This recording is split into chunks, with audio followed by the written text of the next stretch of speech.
POV, you are the fixer, the person billionaires call at 3 a.m. There is a phone call that never gets recorded. No emails, no texts, no paper trail. Just a number, memorized, never written down. And when that number rings, it means something has gone very wrong for someone very powerful. You are not a lawyer. You are not a bodyguard. You are not a politician. You are the person they call before they call anyone else. You are the fixer. And in the next 7 minutes, you are going to understand exactly how power protects itself. Washington, D.C. Early career. You did not choose this life. This life chose you. You started in law, top of your class, sharp mind, sharper instincts. You understood early that the law is not about justice. It is about leverage. Who has it, who needs it, and who knows how to move it quietly from one place to another without anyone noticing. Your first job was at a white shoe law firm, corporate clients, mergers, acquisitions, boardroom disputes. But you were different from the other associates. When a problem landed on the senior partner's desk that couldn't be solved with a legal brief, they gave it to you. A CEO caught in the wrong hotel room, a wire transfer that went somewhere it shouldn't have, a witness who needed to understand the value of silence. You solved every single one. Word travels fast in certain circles. A private members club, late evening. You are 31 years old. A man sits across from you. You will never know his real name. He represents someone whose name you definitely know. He slides an envelope across the table. Inside is a single page, 3 paragraphs, a situation that needs to disappear within 72 hours. You read it once and slide it back.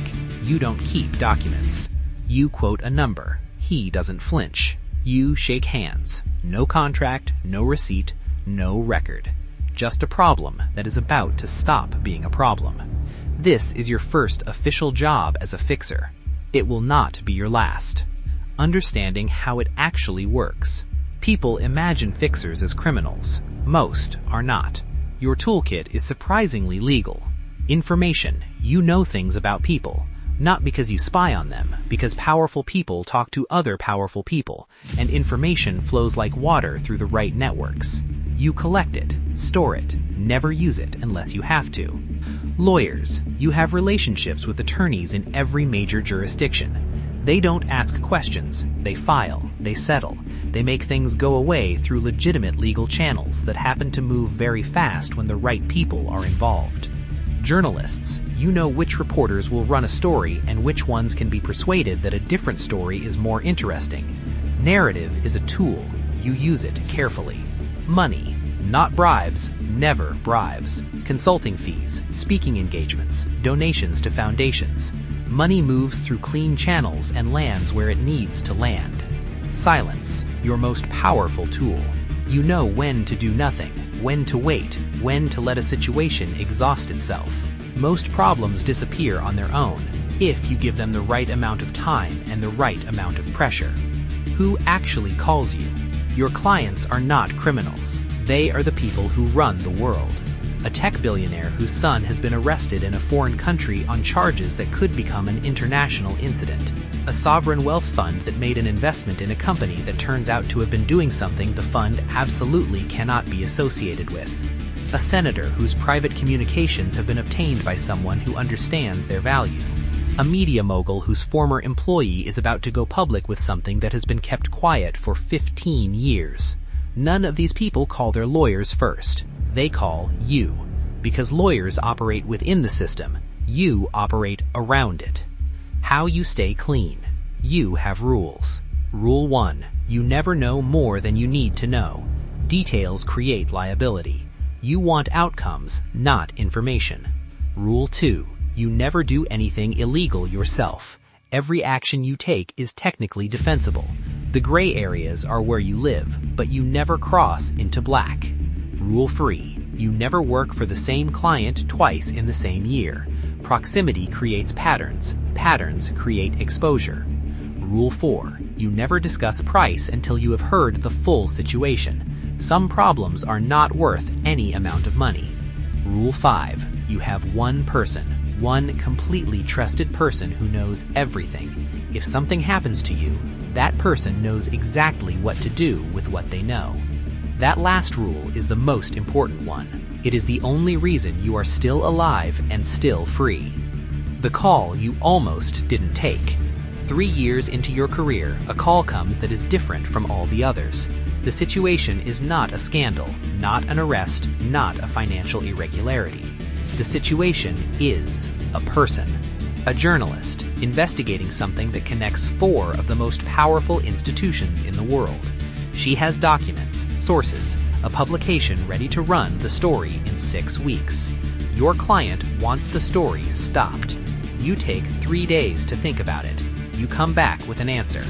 You will not touch the journalist. You will not threaten her. You will not interfere with her work. But you will find out exactly what she has, and you will make sure that the people she is investigating have moved everything that needs to be moved and restructured everything that needs to be restructured before her story publishes. By the time the story publishes, there is nothing left to find. It is your most elegant solution, and your most troubling one. What this life actually costs. Nobody talks about the weight of it. You sleep fine. That is the thing people don't understand. You sleep fine because you have convinced yourself of something that may or may not be true. You don't create the problems. You just manage the consequences. The CEO was going to cheat on his wife regardless of whether you helped him cover it up.